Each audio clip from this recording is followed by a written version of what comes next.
কল্পনা করুন একটি ফোন যার দাম প্রায় $5 লক্ষ বেশি, যা বাংলাদেশের হিসেবে প্রায় 4,28,00,000 টাকা।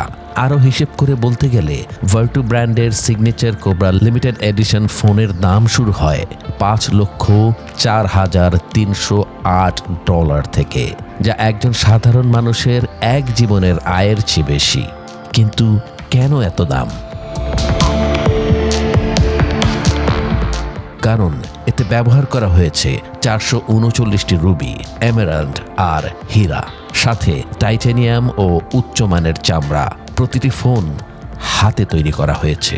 সারা পৃথিবীতে ভার্টু ফোনের এই এডিশন মাত্র 8টি কপি তৈরি হয়েছে। অবাক করা বিষয় হলো এটি কেনার পর কাস্টমারকে ডেলিভারি করা হয় হেলিকপ্টার অথবা প্রাইভেট জেটের মাধ্যমে, যেন এটি একটি রাজকীয় উপহার। ফোনটি সোনা, হীরা আর রুবি দিয়ে সাজানো একটি সাপের আকৃতির মতো। দেখে মনে হয় যেন এটি একটি জীবন্ত শিল্পকর্ম। এই ফোনটি শুধু কথা বলার যন্ত্র নয়, বরং এটি একটি স্ট্যাটাসের সিম্বল, যা ধনীদের জীবনকে আরও চমকপ্রদ করে তোলে। এই ফোন মূলত কেনেন ধনী ব্যবসায়ী, কর্পোরেট লিডার, সেলিব্রিটি আর রয়্যাল ফ্যামিলির সদস্যরা। কিন্তু তারা এটি ব্যবহার করেন কেন? উত্তর সহজ, স্ট্যাটাস দেখানোর জন্য। কারণ এটি সাধারণ আইফোন বা স্যামসাং থেকে একদম আলাদা। এছাড়া এতে রয়েছে কোয়ান্টাম এনক্রিপশন, যা ডেটা সুরক্ষিত রাখে, আর 24 ঘন্টা কনসিয়ার্জ সার্ভিস, যা রিজার্ভেশন, ভ্রমণ সহায়তা ও ভিআইপি ইভেন্ট অ্যাক্সেস দেয়। এটি তাদের ব্যস্ত জীবনে সময় বাঁচায় এবং গোপনীয়তা নিশ্চিত করে। কারা এই ফোন ব্যবহার করছে?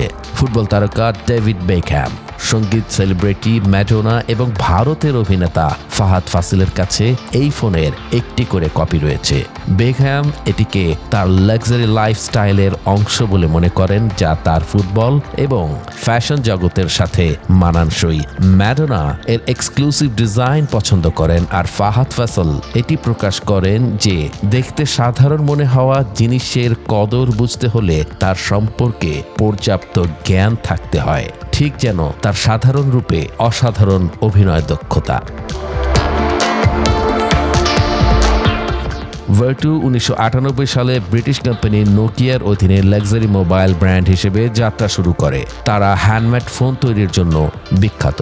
সোনা, হীরা, চামড়া দিয়ে কাস্টমাইজ ফোন তৈরি করে তারা ধনীদের আকর্ষণ করে। 2012 সালে ভার্টু নোকিয়া থেকে আলাদা হয়ে যায় এবং নিজেরাই এই ফোন তৈরি করতে শুরু করে। কিন্তু তারাও আর্থিক অভাবের কারণে সফল হতে পারেনি। ফলে 2015 সালে চীনা কোম্পানি গদিন এটিকে কিনে নেয়। 2017 সালে গদিনও দেউলিয়া হয়ে যায়। পরে বাফার গ্রুপ এর রাইট কিনে নেয়, পুনরায় এটি উৎপাদন ও বিক্রি শুরু করে। 2025 সালে হংকং ভিত্তিক ভার্টু এখন অ্যান্ড্রয়েড, কোয়ান্টাম সিকিউরিটি ও কার্সিয়াস সার্ভিস সুবিধা নিয়ে এই ফোনের অস্তিত্ব টিকিয়ে রেখেছে।